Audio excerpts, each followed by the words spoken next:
बिस्मिल्लाहिर्रहमानिर्रहीम। अस्सलाम वालेकुम students, I am Farman Dogar and you are watching English with Farman. पहली वीडियो में मैंने आपको अटेंसेस के जो हैं वो नाम याद करवाए थे, वो आपको फिर मैं रिवाइज़ करवा देता हूँ ताकि आपको याद रहें, भूलें ना। क्योंकि टेंसेस जो बेसिक गलती हमारे टीचर्स करते हैं ना कि वो उनको करवाते जाते हैं कि पहले दिन प्रेजेंट इंडेफिनिट करवा दिया, अगले दिन अगला टेंस करवा दिया, उससे अगले दिन अगला करवा दिया, उनको रिवाइज़ नहीं करवाते बार बार। क्योंकि ये एक ऐसी चीज़ है, जब तक आप इनको रिवाइज़ नहीं करवाएंगे, बार बार बच्चों को रिपीट नहीं करवाएंगे, तो ये बच्चे भूल जाते हैं। यही काम होता है कि हमारे 90% जो स्टूडेंट्स हैं उनको टेंस नहीं आते, तो वो डर जाते हैं टेंसों से कि टेंस पता नहीं क्या चीज़ है। तो इंशाल्लाह मैं आपको वन बाय वन जो है एक एक टेंस इतने अच्छे तरीके से एक्सप्लेन करूँगा कि कभी भी आपको टेंसेस नहीं भूलेंगे। प्रेजेंट इंडेफिनिट आज हम करने लगे हैं। प्रेजेंट का मतलब होता है मौजूदा, इंडेफिनिट का मतलब होता है मुतलक, यानी कि आपका काम जो है वो नामुकम्मल हालत में है। प्रेजेंट इंडेफिनिट फ़ेल हाल मुतलक, यानी कि मौजूदा ज़माने में किसी काम का नामुकम्मल हालत में होना। अब सबसे पहले ये है इसकी तारीफ़ आप कह सकते हो कि किसी भी काम का मौजूदा ज़माने में नामुकम्मल हालत में होना, इसको हम कहेंगे प्रेजेंट इंडेफिनिट। अब ये आप लिख लें, प्रेजेंट इंडेफिनिट। सबसे पहले इसकी पहचान, कोई भी बंदा उर्दू से इंग्लिश में ट्रांसलेशन नहीं कर सकता जब तक उसको उसकी पहचान पता ना हो कि ये किस टेंस से बिलोंग करता है ये फ़िक्रा। तो प्रेजेंट इंडेफिनिट की पहचान है उर्दू फ़िक्रात के आखिर में ता है, ती है, ते हैं, ता हूँ वगैरह आता है। यानी कि कोई भी सेंटेंस आपको कहीं पे लिखा हुआ नज़र आ जाए, उसके एंड पे लिखा हो ता है, ती है, ते हैं, ता हूँ, तो आपने फ़ौरन समझ जाना है कि ये प्रेजेंट इंडेफिनिट का फ़िक्र है। उसके बाद फिर अगला प्रोसेस है कि आपने उसको ट्रांसलेट कैसे करना है। सबसे पहला काम है identification. You can not translate any sentence until you recognise, until you identify कि वो किस से ताल्लुक़ रखता है, in which tense it belongs to, कि किस टेंस के साथ इसका ताल्लुक़ है। तो if you want to translate any English sentence, first you should identify the tense. सबसे पहले आपको आइडेंटिफाई करना पड़ेगा कि ये है किस टेंस का, किस टेंस से ये बिलोंग करता है, किस ज़माने से ये ताल्लुक़ रखता है। तो प्रेजेंट इंडेफिनिट का कोई भी फ़िक्रा जो होगा ना, वो उर्दू फ़िक्रात के आखिर में ता है, ती है, ते हैं, ता हूँ वगैरह आता है। तो जैसा कि अब वो स्कूल जाता है, हम खाना खाते हैं, मैं पढ़ाता हूँ, आप पढ़ते हो, वो सोते हैं, तुम रोते हो, ये सब किस टेंस के हैं? ये सब प्रेजेंट इंडेफिनिट के हैं। तो उसके बाद फिर अगला प्रोसेस आता है जी, इसको बनाना हमने कैसे है। ये सबसे ज़्यादा कंफ्यूज्ड टेंस बना दिया है हमने ना, इसको समझाते वक्त जो हम गलती करते हैं कि बच्चों को थोड़ा कंफ्यूज कर देते हैं कि SCIS लगाना है या नहीं लगाना। तो आप थोड़ा सा गौर से अगर मेरी वीडियो को देखेंगे तो इंशाल्लाह कभी भी कन्फ्यूजन नहीं होगी SCIS लगाते वक्त। तो सबसे पहला काम आपने आइडेंटिफाई कर लिया, आपको किसी टीचर ने आके लिखवाया कि लिखें जी, परिंदे उड़ते हैं, हम खाना खाते हैं, वो स्कूल जाता है, तुम रोते हो। अब यहाँ से आपने इसको आइडेंटिफाई कर लिया कि ये प्रेजेंट इंडेफिनिट का है, क्योंकि सर ने ता है बोला है, ती है बोला है, ते हैं बोला है।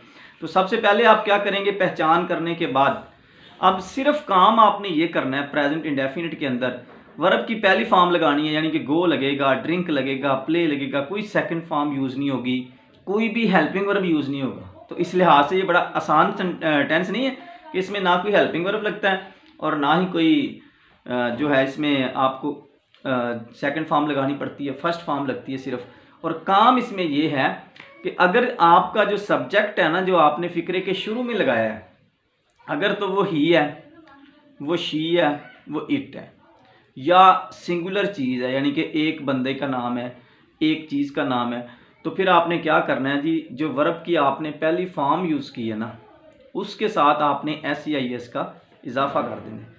अब देखें, वो स्कूल जाता है, ही गोज़ टू स्कूल।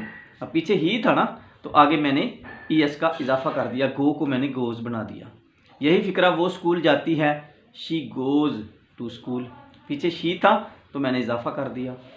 यही वो स्कूल जाती है, अगर आपको जेंडर का नहीं पता तो आप कह सकते हो it goes to school, it आया पीछे। और या इस तरह एग्जांपल दे सकते हैं, इट रेन्स, हिना स्कूल जाती है, Hina goes to school, Aslam school जाता है, असलम एक आदमी, असलम गोज़ टू स्कूल। गाय दूध देती है, द काउ गिव्स मिल्क, तो ये भी एक गाय थी तो इसलिए हमने इजाफा कर दिया। अब यही सेंटेंसेस मैं बनाता हूँ बाकी आई वी यू दे लेके। I go to school, we go to school, you go to school, they go to school, Arshad and Amjad go to school, the cows give milk. अब देखो पहले मैंने ही शी इट के साथ यही फिक्रा बनाया तो मैंने ईएस का इजाफा किया था। यही सेंटेंस जो है वो मैंने आई वी यू दे के साथ बनाया तो मैंने इजाफा नहीं किया। तो that's it, the problem is solved. हमारी प्रॉब्लम जो है वो सॉल्व हो चुकी है कि जहाँ पे हमें ही शी इट नज़र आएगा तो उसके आगे जो हमने वर्ब की फॉर्म यूज़ करनी है उसके साथ हमने SEIS का इजाफा कर देना है। अब ES का किन के साथ करना है वो मैं बाद में बताता हूँ, पहले ये क्लियर कर लें आप। इस तरह एक और फिक्रा हम बना लेते हैं कि वो किताब पढ़ती है, शी रीड द बुक, वो किताब पढ़ता है, ही रीड द बुक, तुम किताब पढ़ते हो, यू रीड अ बुक। फिक्रा वही है लेकिन सब्जेक्ट चेंज है, यू आ गया तो हमने इजाफा नहीं करना। सिर्फ इजाफा किस किस के साथ होगा, ही, शी, इट और सिंगुलर चीज़ अगर आपका सब्जेक्ट आ जाएगा तो वर्ब की पहली फॉर्म के साथ आपने SEIS का इजाफा कर देना है। अगर आई वी यू दे या प्लूरल आ जाएगा तो आपने इजाफा नहीं करना। और एग्जांपल्स देख लेते हैं। हम खाना खाते हैं, वी ईट फूड, वी आ गया तो नहीं हुआ इजाफा। वो खाना खाती है, शी ईट्स फूड, अब इजाफा हो गया। अब ES कब लगाना है आपने, ES आपने तब लगाना है जब आपका जो वर्ब है ना वो एंड हो रहा हो O पे, SH पे, CH पे या SS पे, यानी कि गो, GO गो। देखें ये ES पे एंड हो रहा है तो ही गोज़ टू स्कूल आपने ही एस लगा के बना दिया इसको, शी गोज़ टू स्कूल।